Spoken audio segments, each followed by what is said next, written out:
I still have to cut my hole, but you know, for where the light goes, but for this case, I'm just going to set it up here. Here's my factory edge, a little bit stouter over there. And I'm just going to tack this in with a couple screws. I'm not going to do it too much. I'm just going to use this to hold it up there for now.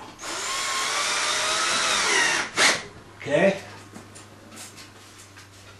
Now, I've got my chalk line, and I can hold it where I had my screw from before up on the ceiling. I can hold that across and just snap that. Okay, and I know that's where the center is going to be. And I was off this edge an inch, right?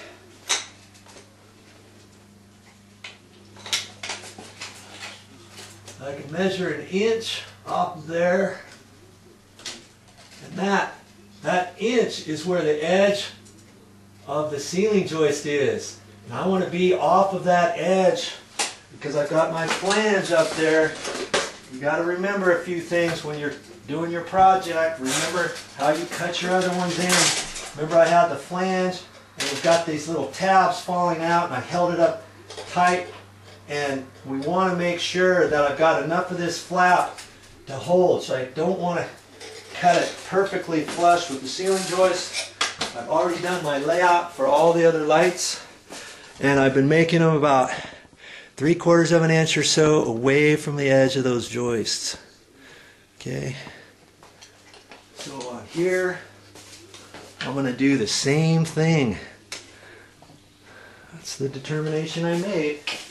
You know, does it have to be 3/4? No, it could have been 5/8, it could have been 7/8, whatever. It just happened to be that because of the layout and how I wanted it in the center over there, over the sink.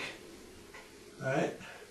Okay, so I'm going to make 3/4 of an inch off of the edge, and that's where my template's going to go. Find my template.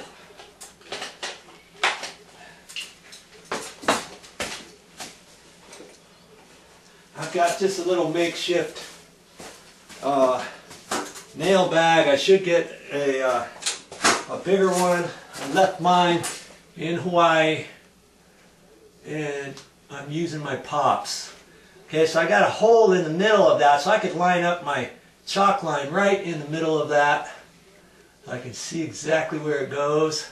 I'm going to put this edge on the 3/4 inch line that I just made. Okay, and I can hold that right there. Get my pencil out.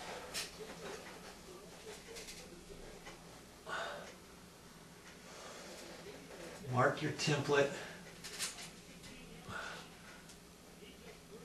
Kind of slipped on me there. Okay, like that.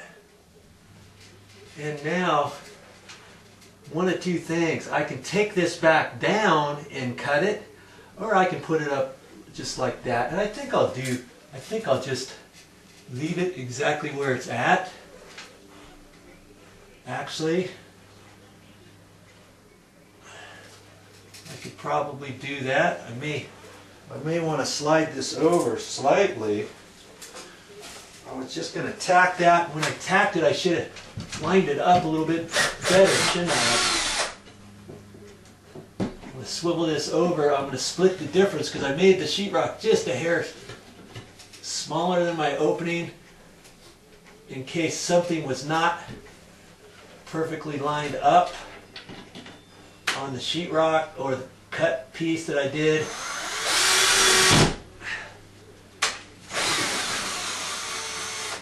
Just off the edge there.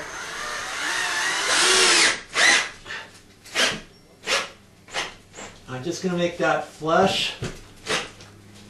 Okay. And I'm like almost right on the mark still. But I'm going to hold that up there again. Because it's slightly off, and I'm going to make the line darker this time so I know which one it is. It's not off like a 16th. Okay. Okay. Okay, I know exactly. You probably can't even tell there's two sets of lines up there. Okay, now I can go ahead. I'm just going to go ahead and screw this patch off. I'm going to make it flush. And I'm making a note to myself. I usually carry lots of sheetrock screws around, and I'm almost out of the 1 1/4. I got some 1 5/8 if I need them, but I'm using my 1 1/4 screws. You don't have to break the paper or anything, just do them flush. And I've got it. I'm going right into my pine, and that one just barely missed.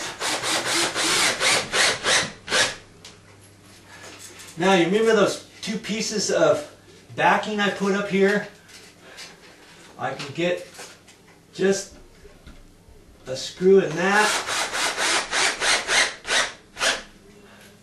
And that's just going to support this edge a little bit better. I probably could have done away with that because I've had that factory edge there. I didn't know I was going to have that initially.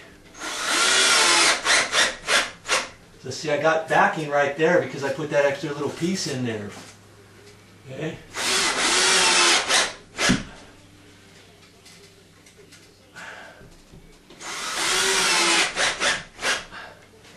I've got a few more screws to put in here.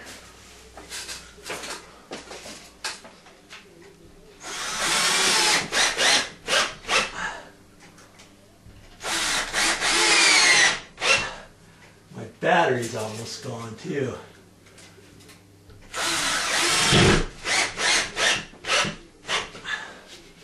Okay, that's it. Now I can cut that hole out.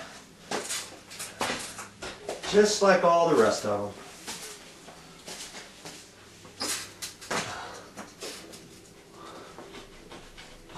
I kind of wiggle my saw back and forth a little bit to get it started. You can jam it up in there too, like this.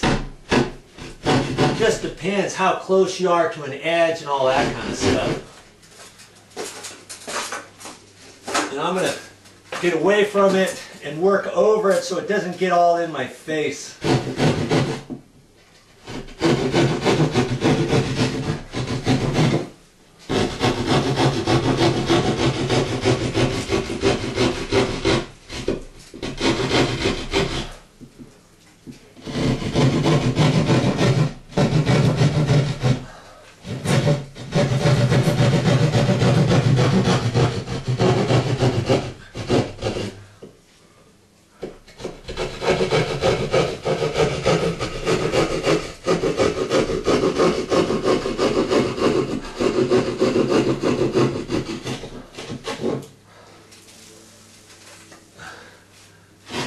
Clean up around my edge.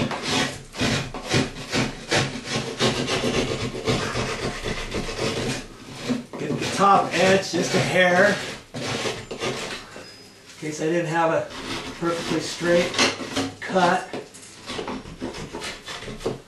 Get them off that edge, just where I'm supposed to be, about 3/4 of an inch. Okay, there.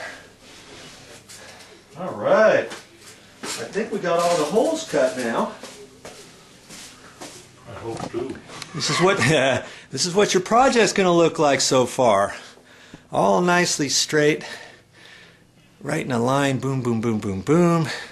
The one over the kitchen sink by Joe. I think we've done it.